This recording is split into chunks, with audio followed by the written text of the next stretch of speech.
Everybody, welcome to Meet the Pressers. Meet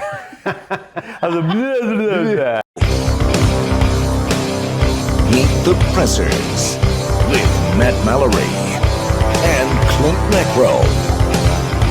Brought to you by Public Safety and Education and the Trigger Pressers Union.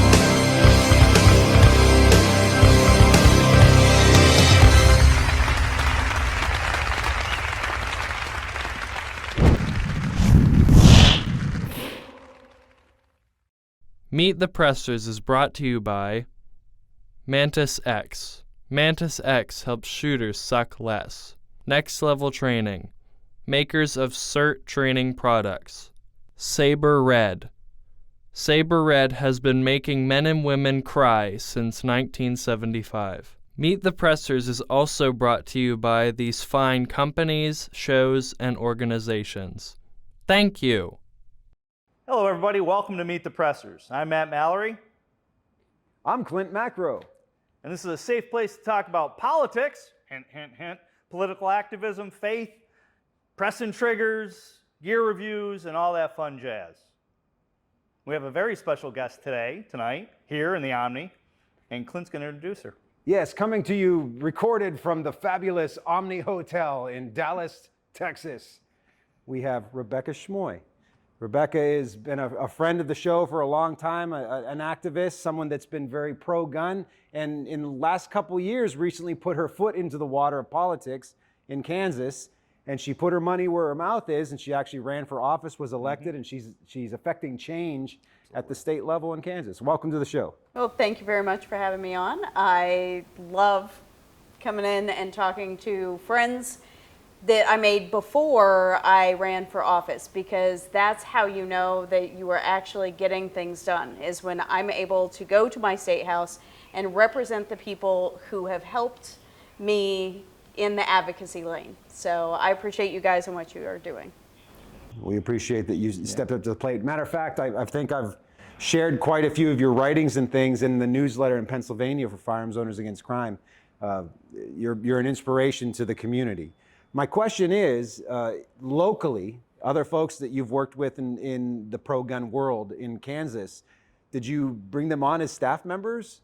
Is that something that possibly happened, or is your staff kind of supplied from you by the legislature and you have to deal with whoever was in the office before you? It really is supplied by the leadership team that's in place. They orchestrate everything. I've had some amazing staff, but it's shared staff. And so in the state of Kansas, if you're a freshman, especially like I was, then it's 2 legislators get 1 office assistant.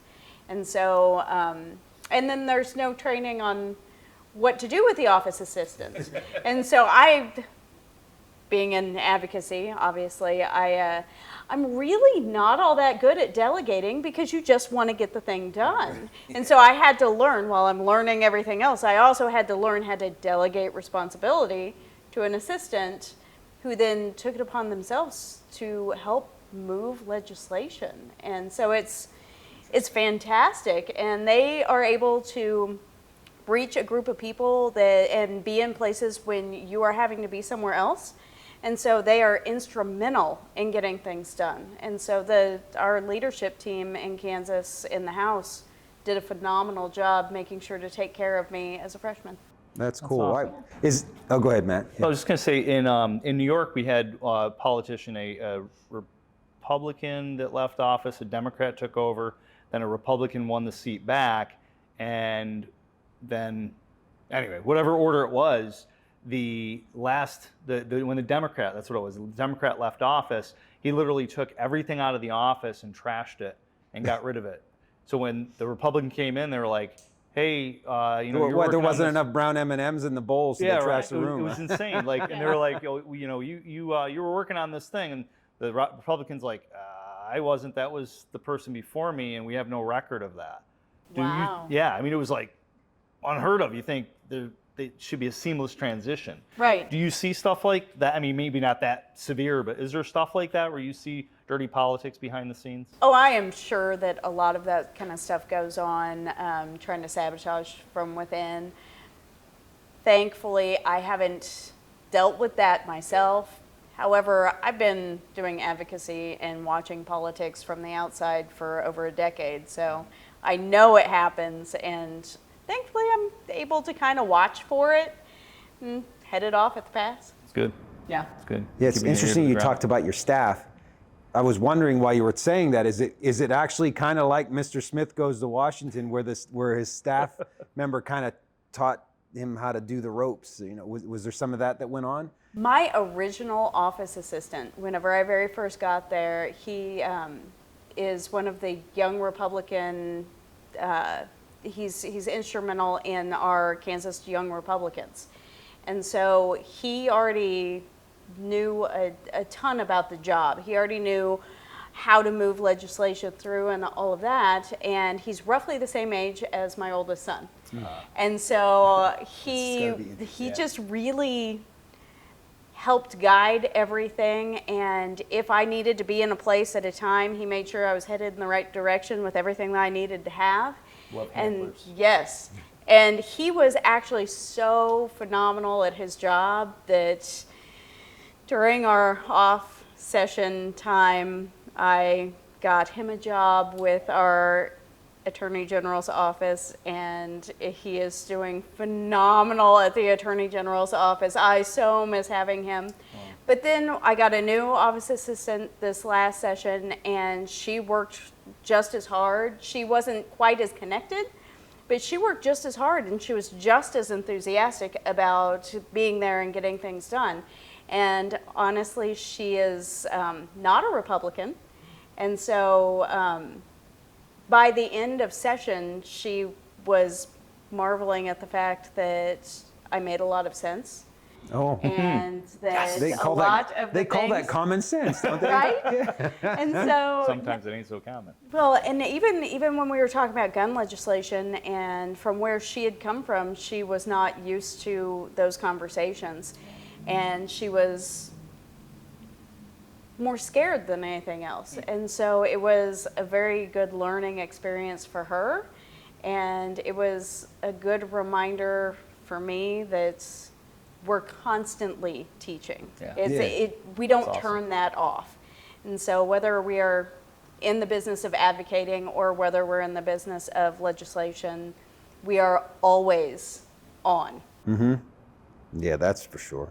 Yeah, that's neat. That's neat. So when she first came in, were you guarded or a little worried about maybe the relationship and being able to work with her? That's funny that you should ask, because I had her kind of pegged as what her affiliation was really quickly within 5-10 minutes of a conversation, but I'd never let on. And she did such a good job of keeping neutral that she had no idea that I knew. And it was really late in the session when she finally said, well, you know, I am a Democrat. And I said, well, I know. And she goes, what do you mean you know? And I was like, well, I've known the whole time, but you're doing a great job, and I so much appreciate what you're doing. And good. so it was, she never crossed the line as to trying to argue her point. She just really wanted to do a good job. job. And No, that's in the a true process, professional, right? yes, Yeah, in the absolutely. process, she learned more than she had bargained for. So the other people on the floor or in the assembly, or is it the assembly there, or is it the? Well, we've got the House in the House chamber, and then we've got the Senate, and so it's just Kansas legislature. Okay, so you're in the House. So were the other members in the House when you came in as a freshman? Most of them probably knew you as that pesky DC project director. You know, now Armed Women, or I'm sorry, what's Yeah, Women for Gun Rights. Women now. for Gun Yeah. Rights is the new brand, yeah. So did you have any immediate walls that were placed, or people kind of shut you off, or wouldn't even speak to you perhaps? Did that occur? Well, not when I came in for office. Okay. So whenever I came in after I ran and I won office, I did have a lot of relationships already built up. I had worked with and been on the board with the Kansas State Rifle Association years before, and then I had been up as a concerned advocate. And then on top of that, I had also worked with the DC project, Women for Gun Rights. And so people knew who I was. and we have some red shirt wearing people on the other side of the aisle, and they all knew who I was, and so they really pegged me as the gun girl. And so I walk in, and I obviously, guns are my wheelhouse, freedom, rights, constitutional things. And the thing is that they all expected that from me. So whenever I started running other legislation, we ran a bill my first year about human smuggling. And so in the state of Kansas, it was legal to smuggle human beings. Really? Now, if you were smuggling drugs, you could be detained and you could be charged with something. But if you were smuggling people, you were free to go. And so we ran because my sheriff came to me while I was running for office and asked for a good friend of mine in the legislature.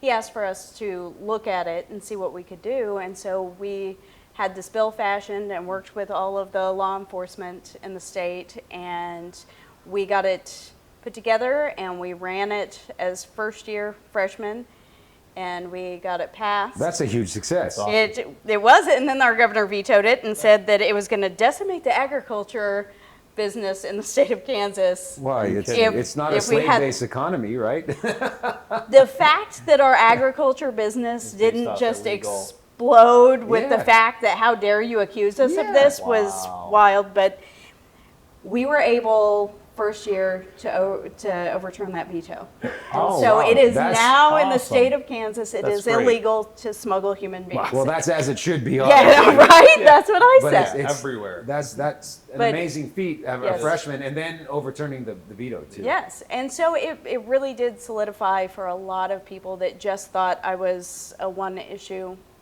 politician. I was going to come in and talk about guns, and that was all I was going to be able to do. It really helped them understand that when I talk about rights and individual liberty and freedom, I mean all of the rights. It's a wide spectrum. Yes. Yeah. And to that thought process too, we've talked to a lot of the board members that are friends of ours that are making changes with the NRA and such, and getting in there. And Rick Ector, we said it tonight earlier, and we were talking to him. Sometimes doing the right thing might not get you reelected. Sometimes doing the right thing might not gain you favor with other people, and you're even in your own party and such. But doing the right thing's doing the right thing. So I mean, it sounds like you're doing the right thing, and that's commendable. I have a saying that I say all the time at the State House, and it's never the wrong time to do the right thing. Love it. That's awesome. Yeah. Boy, that needs to be a T-shirt. It should be a T-shirt. Absolutely. Right. So, in Kansas, in the Kansas Constitution, is there a Kansas version of the Second Amendment, so to speak? We have Article 4, and several years ago we added to Article 4 that it also protects the right to hunt and shoot as sporting. We worked on an amendment. I actually introduced an amendment that would clarify some of the language in Article 4, and basically it says that it is an inherent right, and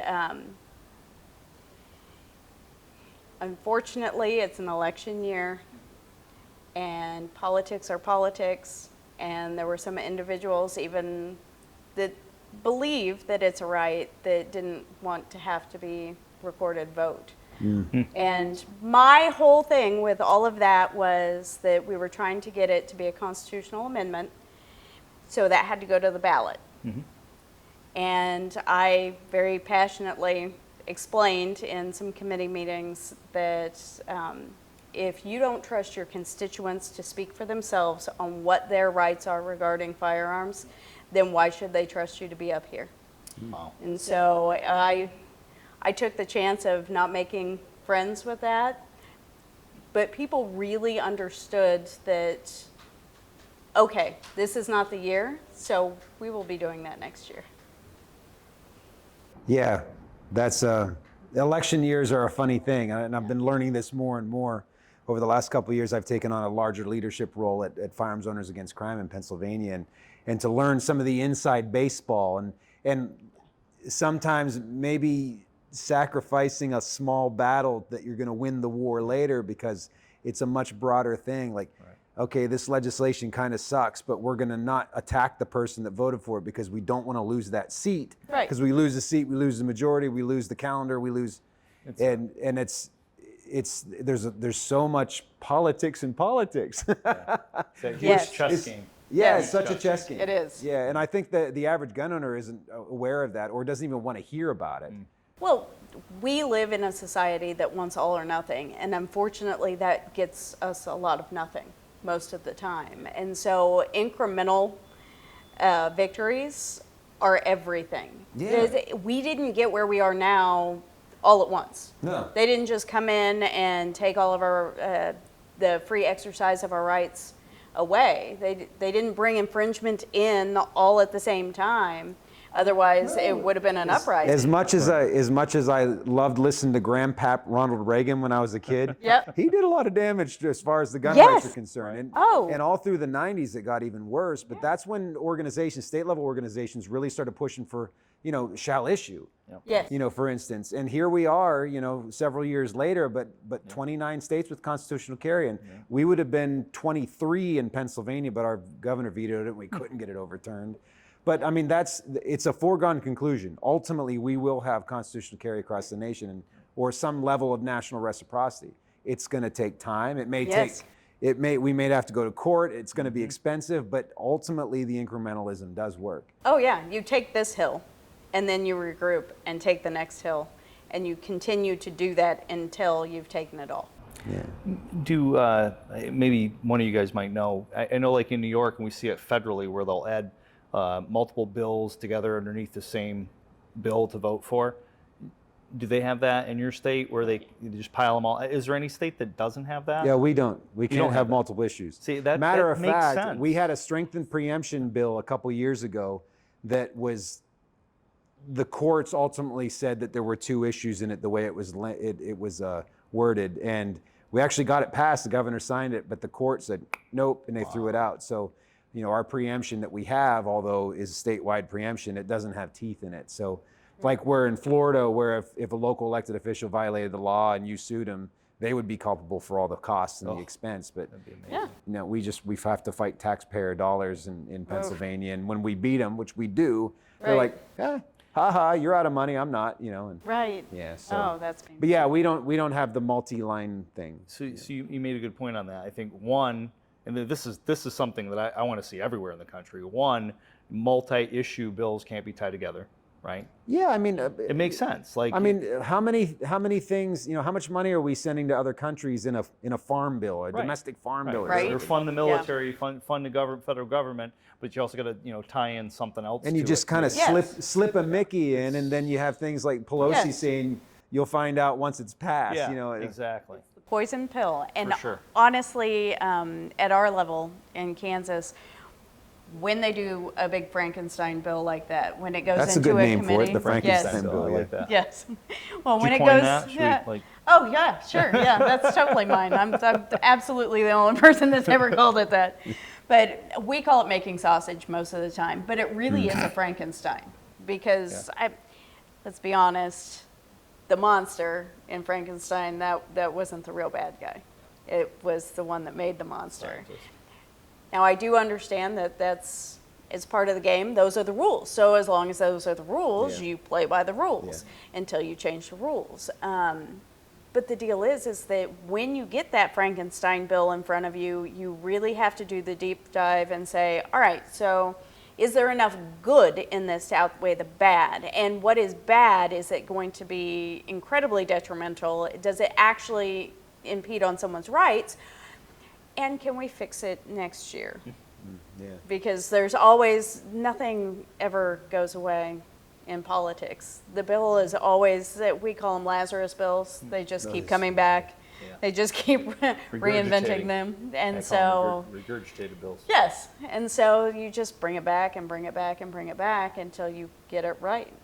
Which is unfortunate. You should work on something until it's right and then pass it, but that's not how things get done. Well, and I've seen some righteous pro-liberty bills just do that very same thing, and it took several cycles for it to ultimately get to the floor, even for a roll call vote. Oh, yeah. Yeah, so yeah, the politics, the game of politics is very, very interesting and exhausting.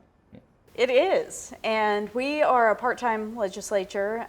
It's still a full-time job. I mean, I work a real job on top of that, but you're never not a representative. So I have constituents, I work at a bank, and I have constituents during off session come and find me at the bank and want to have conversations about what their issue is, but it's the job. Yeah. Now, I only get paid for the time that I'm sitting in the seat and push the button saying that I'm present. And so that's 90 days in Kansas. We are getting called back in for a special session because our governor keeps vetoing us trying to fix the tax code, but she just really likes other people's money. So she doesn't. That's the thing. Yeah. Yeah. Is her name Dorothy? Yeah, well, I mean, that's just like, anyone in a leadership role, it doesn't stop when the lights go out. Right. You're always an instructor. You're always a parent. Yes. Yeah, so I can see where that is a thing and could potentially be somewhat frustrating, maybe if you're trying to do your other job. So because you're part-time, that implies that when you guys are working, it's maybe there's more efficacy. Because I know in Pennsylvania where it's a full-time legislature, it's like, why are you even bringing this bill up? And it's like, it seems like they're writing legislation just to show that they have a place in life and there's a reason they're there, Name attached to it. But Yes. but when you're not on the clock as the people's representative, although you never stop being that, Right. are you still active with DC Project or I apologize, I can't remember the name of the new brand. Women for Gun Rights. Women for Gun Rights, or the other things that you've been doing, like Million Moms and.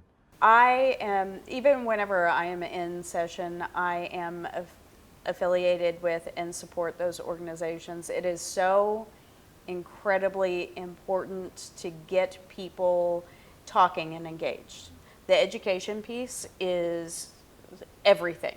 And then trying to educate people on how to come up and testify that's a hurdle. And you need people to be able to say, this is the room that you need to be in, and this is the topic, and this is how you submit your testimony. And you need people to make sure to save the seats so that when the people who are testifying on behalf of a bill or against a bill come in, that they have somewhere to sit so that they can see what's going on. They're not relegated to a different room, because that happens if it gets full. You need to make sure that you continue to be engaged in the education piece and the advocacy piece, just for the simple fact that you have to teach other people how to do it. I mean, it's one thing. I can go up there and I can be the one pushing the button, and it's such an honor to be the one getting to push the button. It's such an absolute honor to be the voice and the vote of my neighbors, the people that I live around. But at the same time, I can't do it without the advocates behind me and coming in to testify and write. And being able to network and having the background that I have in the rights issues, I have this huge network of people that can write expert testimony and that don't even have to be in the room. You can write and submit it, or you can, they call it WebEx, but it's like Zoom meeting, and you can testify that way. And Which was never a thing before COVID. right. Never. Yeah, no, that's actually a good thing that's yes, come out of COVID. Exactly. Yeah. But so it is so important to continue to be engaged with the advocacy level, because I need them. It can't just be Representative Schmoe and me get up and talk. I need the rest of people who are interested in the topic to stand and say, no, this is what's really going on, and this is where it hits me at my house. Without that, we're never going to get anything done. And that's such an important thing to hear from someone that's in your position, because constantly I'm talking to members of our state level organization, other instructors, our students in our classes. And like, you gotta let your representative know you're behind them, or if they happen to be on the other side, let them know you're against. But we have to be active and engaged and have conversations. and make sure the representative knows who you are so they can call upon you if they want to. Exactly. I say that all the time. It is so important for you to know who your representatives are. It is way more important for them to know you. When you call, they need to hear your voice. It's the job. You're representing them. Yeah, I mean, you make a good point as far as hearing from those organizations, and we know the other side that's anti-gun definitely hears from, all those organizations. I'm not even going to name them, but there's a lot of organizations out there that are always in the ear of the other side of the fence, telling them, oh, guns are bad, guns are this, guns are that. So it's good to hear that on that side. So not just from the constituents, but also from organizations out there that are pro-gun, pro-Second Amendment, pro-liberty, if you will. Another thought I had when it comes to term limits. I want to get your guys' thoughts on the term limit thing, because I'm kind of, for like you in that position, I'm like, don't ever leave, please, or move up to the Senate or something. But at some point too, somebody who's been, I don't know, a Biden of sorts, who's been a career politician since the time he got out of college. Do we want somebody in politics that long? I mean, look at George Washington. Well, I tell you what, I'm going to out. jump on that now real Go ahead. quick. I think we don't need term limits if the people actually use their voice. Because I know some people in Pennsylvania that have been there a long time that have done fantastic work their entire career, have served the people selflessly. Right. And then there are other ones who they look at it as a stepping stone so they can ultimately be governor or whatever beyond that. Right now, there's an organization that's pushing for an Article 5 constitutional convention to impose term limits, which is a dangerous thing. Why would you give politicians the ability to crack open the hood and change the rules? Open the Pandora's box. Yes, absolutely. So I'm very vehemently against an Article 5 con. But that's one of the things they're using, and that's a big emotional push button thing, because most people are like, these politicians are ruining our life. We need to have term limits. And open it up for them to be able to do whatever they want makes total sense. Yeah, absolutely. Like letting the kid in the candy store. So, in the current state today, are there some people that I think probably should be term limited? Oh. Absolutely. But if people were actually engaged and put their money where their mouth was on election day and actually voted pro-gun or whatever it is that they're into, I don't think people would see the need for it as much as they do now. I love the topic of term limits because what it all boils down to is that my job, being a House rep, it's an active service. It's like any other kind of service. When you go into the service and you serve your country and then you come home. And that's what it was designed to be. You were supposed to go and you were supposed to serve, and then you were supposed to come back and live under all of the laws that you had just passed. And so it is important to remind people of that. And I do understand there are really, really good people in positions that you want to keep them there, but those people should be training up the next generation to be taking their place. You should find a good legislature should go out of their way to find the next group of people to bring up and serve. That's part of the job. Unfortunately, people really like titles. And we're not allowed to have titles in this country. Isn't there something written down somewhere? Something. But no, it's important to have the conversation, because wherever it is that you fall on the term limit spectrum there, the conversation needs to be happening so we can keep it relevant and in front of everyone, because the design is that the people are the term limit. Yes. Yeah. And so good. it's supposed to be that you are active and engaged and you are that politician's term limit. Yeah, the power of the government is derived from the people. We the people. Yes, we the people, and we the people are the true check and balance. We talk about separate but equal branches in the check and balance. We have four. The people are the fourth check and balance. Yes. I would argue the first by design. Yes. But so many of the people that complain about these things or are even blogging and doing stuff like, are you registered to vote? I ain't registered to vote. My vote doesn't count. There you go. And right. then that whole my vote doesn't matter, which is something that the media is just really snowballing everyone with. Yes. my statement to people when they say my vote doesn't matter, then why do parties spend so much to get it? If it didn't matter, they wouldn't spend the money. Exactly. Yeah, Yeah. absolutely. So if we go back to the 90s, the first time I voted absentee when I was in the Army. And I think we probably had this conversation, but I voted for Ross Perot. Yeah, me too. Yeah, that's Yeah. right. I remember having that. Yeah, you and I Because voted to take one away or two away from George H.W. Bush, Yeah. right? You know, and I was a registered Republican, but my thought is like I want to vote for somebody who's a businessman who would run the country like a business. Yes. You know, and what you said earlier, as far as you want to train up that next person. You know, the owner of a company is going to want to have good employees below them to hopefully eventually maybe hand the company over to them or sell it off to them or something like Yes. that.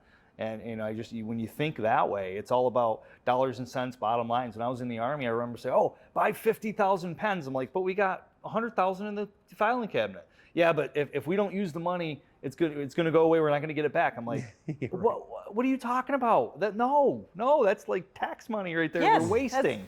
That's people's hours at work that they didn't get to go to their kids' ball game. Yeah. That's what that's one of my biggest gripes. That's one of my hot button issues is that in the legislature we don't talk about it as being someone's paycheck. We talk about it as being state revenue. State And- revenue. That yes. just sounds so dirty, doesn't it? Oh, Yeah. it's the worst, and I Will am you beep that out? really, I am really vocal about the fact that the state isn't a business. We don't generate revenue. Right. That's someone's life. Yep. That's someone's time with their family Yeah. that they're Well said. sacrificing so that we can pay for these other things that really aren't all that necessary. There are some really good programs and there are some really important things that we sustain. However, it's not the state's job to babysit Yeah, people. for sure. Yes. So I guess a good question as we kind of wrap up a little bit is, when are you running for president? That is not the first time today Yeah. that I've been asked that. Yeah. I don't want that. I mean, I Who never wants to be in Hey, politics? never say never because I absolutely never Thought never you'd be- thought I yeah. was going to be in this position. Always avoid absolutes. Yes. Yeah. Exactly. No, this was not something that I ever aspired to do. In fact, I tell people all the time, especially when I was first running for office, I got into politics because I hate politics. And now I've become part of government because I don't trust the government. Yeah. But I do know what the Constitution says. And I will do absolutely everything I possibly can in order to protect my rights. And in doing that, you naturally protect everyone else's. Yeah. Because when we talk about individual liberty, it is individual, it is personal. However, we don't protect that by ourselves. So liberty is individual, the protection of liberty is collective. That's great. Very well said. That's great. I had one more thing I want to discuss before we wrap up. Earlier on, Matt and I were talking about, this was yesterday, he said someday he foresaw that he could potentially run for public office in his community. And Beep that out. and my you know, my wife has always said, she just kind of looks at me and says, "Don't you run for office ever." And you know, the sacrifice that your family has made. I assume that your family's been very supportive of this. But, Oh my God. but Yeah. what's the level of scrutiny that you've opened up yourself to media, to political adversaries, that you were surprised that they would even go there? You don't have need to speak specifically, but Right. is that really a concern, or are people truly gentlemen in the world of politics? Oh, no. Absolutely not. No, I'm so used to it from being an advocate in gun rights Yeah. and individual liberty. I have heard the worst of the worst. Especially since I came onto the scene, I became involved just right after Sandy Hook happened, and I have kids roughly the same age as the kids that were killed in Sandy Hook. And so I have heard everything evil that you could possibly hear about things that they want done to my kids so that I understand where they're coming from.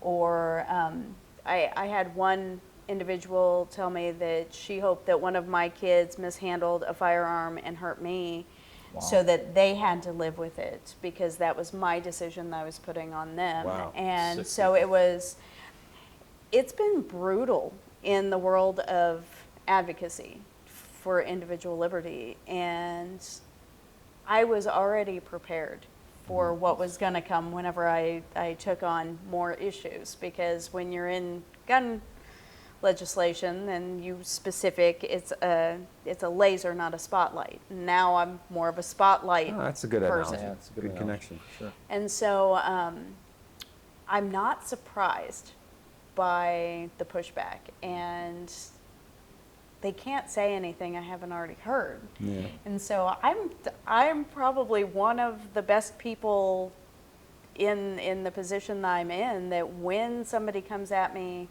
with something that is just truly awful and evil, I go, oh yeah, I've heard worse by better, and just kind of roll with it. Yeah, Yes, you're right it's all about right. the advocacy thing. Some of the things that I've been threatened with by gun owners, Right. like people on my side, it's like Right. it's amazing. Yeah, people just don't think. No. No. Some people's kids, how about it? Right? Right, yeah. Some people's kids. Goodness. Well, it's always awesome to chat with you, and keep doing great things. We're so happy that you're, where you are and what you're doing, and hopefully you keep rising up, President, and making great things happen.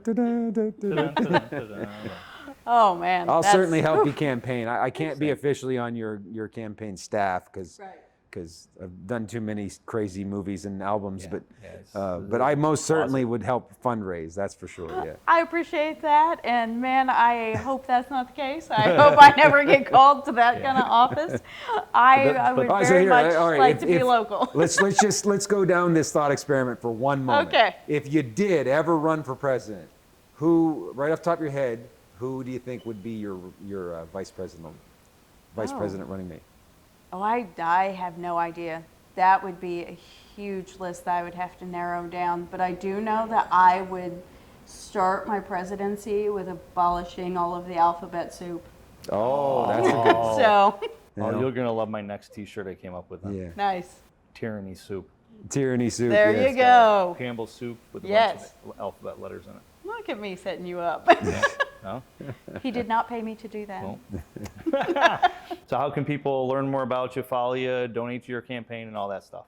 All right, everything that I do, all of my social media, all of my websites and everything are super simple, because I'm of the age where, sometimes I have to pull in a teenager to find things and fix things for me. And so it's all just my name. If you type in Rebecca Schmoe, SCHMOE, then you will find all of my socials and the website there. Cool. Easy. Easy peasy. Yeah, I try to make it as easy as possible. There you go. Without teenage yourself. Yeah, keep it simple, stupid, It's what we do. Well, we thank you for coming on the show and joining us here at NRA Annual Meeting 2024, and thank you again. In any way we can be of service, let us know. All right, thank you very much. Yeah. Thanks for watching. Thanks for watching the show. We got a lot of sponsors that make this show great, like Next Level Training, like Henry, like Mantis. Check them out and give them your business.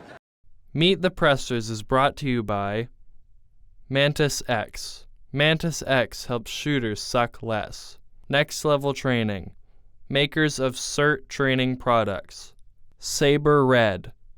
Saber Red has been making men and women cry since 1975. Meet the Pressers is also brought to you by these fine companies, shows, and organizations. Thank you. Make sure you like, subscribe. And hit play again. All right, ready? Thanks for watching the show. It's your turn. Yeah, okay, here you go. Thanks for watching the show. Make sure you like, subscribe, share, and click that little bell thingy so you know when the next episode's coming out. Works? Works. Cool. All right.